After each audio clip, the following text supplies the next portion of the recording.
You've just wrapped up a campaign working with a brand that you love. Now, how do you get them to come back for more? Today, we're going to talk about how to retain brand partners after they've hired you to work together on a campaign so that you can build a long-term relationship with this brand and continue to get paid to talk about a company that you love. I've been a digital content creator for over 10 years, and I've been lucky enough to partner with some incredible brands in that time. And my favorite partnerships are the ones where we vibe together and work together so well that we want to do more together. I love being able to work with the same brand multiple times and even expand our original campaign to cover multiple different content types and social media platforms. Focusing on retaining previous brand partners versus having to look for new brands to work with all the time has honestly proven to be beneficial for both brands and content creators. From the creator side, it's actually cheaper to retain existing clients because when you think about all of the outreach and cold emails required in pitching brand new brands versus working again with a company that you already love, that's already paid you and already been a good working experience, you're going to save so much time and effort when you retain brand partners versus go out and find brand new ones. It allows you to take on fewer brand partnerships overall because you're getting paid more from one particular brand. And not only that, but you're more likely to convert and make more money when your audience is exposed to a brand partner multiple different times over many months or weeks. And on the brand side, brands love working with creators that they already know and trust because they know exactly what to expect from working with a creator because they've already had the experience of working together. It leaves less to chance versus working with a creator and then having them ghost you or never get back to you, and it's just nice to build, again, that long-term relationship. Not only that, but they'll get continued repeat access to your audience who in some way must align with the customers that they are ultimately trying to reach. So that's why repeat brand partnerships are beneficial for both content creators and brands. Now, let's talk about how to make them actually happen. The first thing that you must do if you have a brand that you have already worked with that you want to partner with again is leave a great impression on them at the end of that current campaign. And let's face it, sometimes by the end of a brand partnerships, we can be a little tired between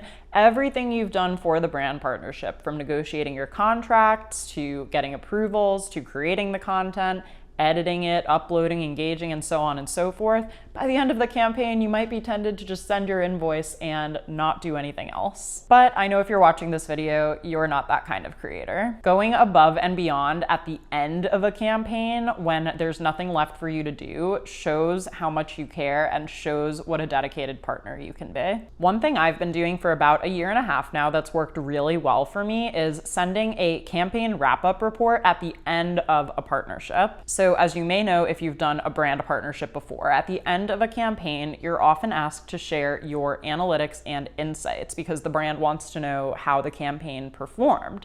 And sometimes people will have you just screenshot your analytics, upload them into a Google Drive folder, and nothing's ever really talked about. But that just feels a little bit messy and disorganized. And, sometimes you don't even name the screenshots. People are digging around, trying to find what they're looking for. And it's not really a great presentation for the brand. And I started thinking about this while I was submitting content. And then I started to think, but what if there was a better way to present this information? What if you submitted a beautiful 3 or 4 page, nothing crazy PDF wrap-up report that featured all of these screenshots, but also gave you a place to share more insights? So in my campaign wrap-up reports, I do include my screenshots. I give them the information they need, but it also gives me a chance to add a little bit of context to them. If my engagement numbers were slightly lower than average, I can share why I think that might be. Or I also feel like at the end of a brand collaboration, we never get to highlight the qualitative data. We get to see the quantitative data, of course, like how many saves, how many likes, how many shares, all of that kind of thing. But what about the people who left really thoughtful comments or the DMs that you got from a partnership? So in the time that I've been doing this, brands have personally reached out to me to tell me how much they appreciate these and how no one else is doing anything like this. And I just think that it is such a great way to stand out and be memorable at the end of a campaign because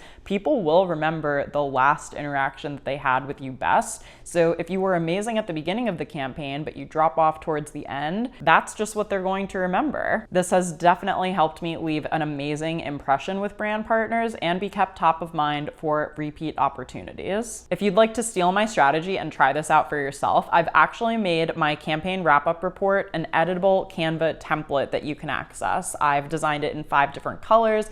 Everything you need is already in there, so definitely go check it out. I will leave a link down below to that in the description box. So submitting your recap report and your invoice in a timely manner are a great way to end your current brand campaign on a positive note. Now, if your brand contact gets another bit of budget and is tasked with casting another campaign, you want to be top of their mind when they get that new budget, when they get that go ahead, so that you're one of the first emails that they send out to work with you again. One of the best ways to make sure that you're top of mind is to keep in touch with your brand contacts. I personally try to touch base with all of my previous brand partners or all of the people who have said they want to work together at least every 3 months. I actually have a template in my Notion where I track all of my previous brand partners. I have their name, their email, and then I have the date that I last emailed them. And the way I've set up this Notion template is it will actually flag me, and if the date that I last emailed them was more than 3 months ago, it will auto-populate in that part of the spreadsheet and say, hey, it's time to reach out to this person. So this is an amazing way to help me stay on top with reaching out to my brand contacts and making sure that I am staying in touch with them so that my name is in their inbox, then it becomes in their head, and then when they have these opportunities,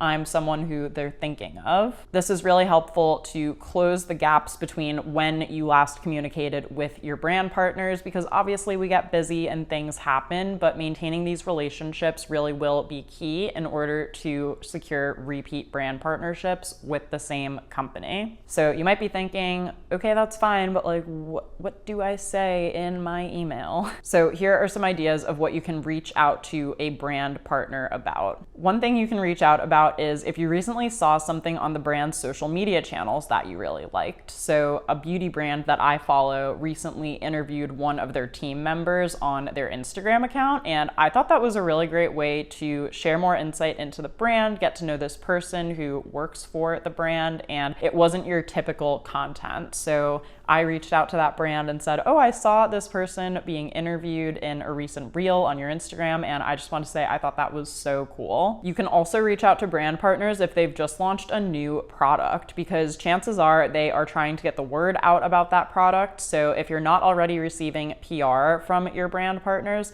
this is a great time to reach out and say, oh my gosh, I just saw that you guys released the fall collection. I am actually working on a trend roundup right now. So if any of these products are being gifted to influencers or content creators, I'd love to be considered to test it out and potentially share it with my audience. You can also reach out to a brand if you saw that they have recently been featured in a news piece or interviewed on a podcast or anything along those lines, because getting publicity as a brand, even traditional media publicity, is still really important, and it's still something that brands are looking to do all the time. So if you read an article that featured a brand representative who you know and work with, reach out to them and say, hey, congratulations, this was so cool. So those are all things that show you're paying attention to what the brand is working on. Now, if none of those things apply at the moment, you could also reach out to the brand and share some things that you are working on. For example, if you recently created a piece of organic content, meaning not paid, not the sponsored content you did for the brand, but just a piece of content where you're featuring their product because you loved it so much, definitely send them a link to that and say, hey, I hope you're doing well. Like,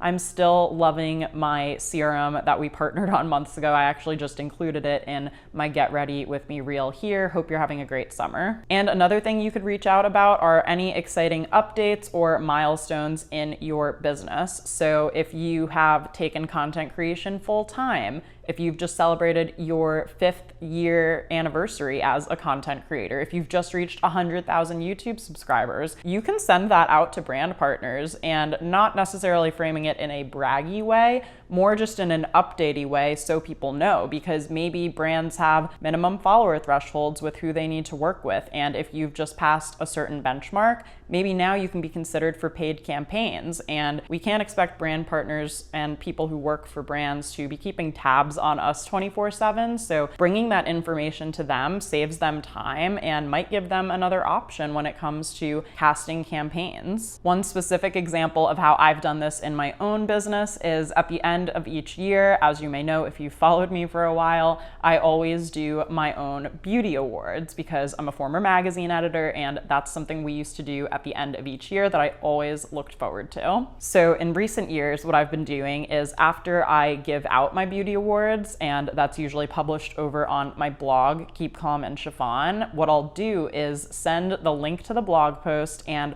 a little metal graphic that I made in Canva that just says like Best of Beauty Award winner. And I'll send that to every brand that I've mentioned in the post that I have a contact for. I have yet to see a brand post my little, homemade medal on their website to be like, oh, we're one of Keep Calm and Chiffon's like beauty award winners, because I know I'm not that big yet. But what I do like about this is I'm reaching out to the brand to congratulate them on having such a great product that like I've called the best eyeliner of the year or the best face wash of the year or whatever it was. And it just gives me a reason to reach out to the brand where I'm not expecting something back in return. So it's a nice way to get in that touch point, to share this with brand partners, and to just like have a nice moment together where we can both appreciate that we appreciate the same products. So I do think maintaining these relationships and reaching out when you do not need something in return is really key to, again, being top of mind and just staying in the loop and staying in the conversation. So staying in touch when you do not expect something in return is really key. But if you do want to be more deliberate about the fact that you'd like to work together again, you can also pitch any of your previous brand partners. So when it comes to pitching a brand that you have already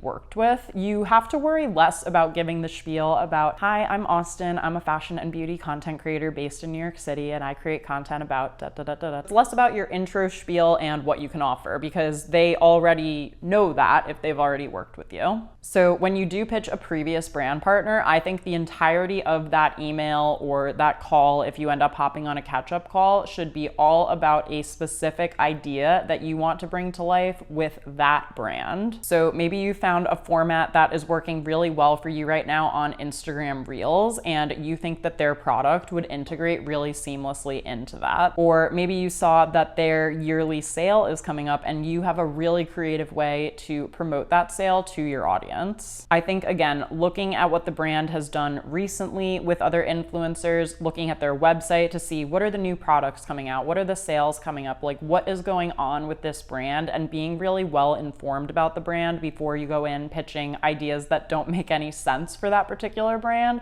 are really key to showing that you keep up and that you follow along, and that you are someone who can like share that with your community and share it in a really creative and unique way that only you could come up with. So again, the 3 key things that you really need to keep in mind here are, number 1, leaving a great impression on a brand partner when you wrap up your campaign. And again, my campaign recap templates are linked down below in the description box. Then you want to make sure that you are staying in touch with your brand partners, whether you are just commenting on something you saw them do that you thought was really cool, or whether you're sharing an exciting update or milestone in your own business. And finally, if you want to pitch a previous brand partner, there is no reason not to put your ideas out there. So just get specific and make sure you're up to date on what the brand is working on so that your pitch will land and it's hard to say no to. If you liked this video and found it helpful, please consider subscribing to my YouTube channel. I put out new videos every single week for content creators. And if you're looking for advice in writing your pitch email, be sure to check out the up next recommendation on the screen. Thanks so much for watching, and I'll see you in my next video.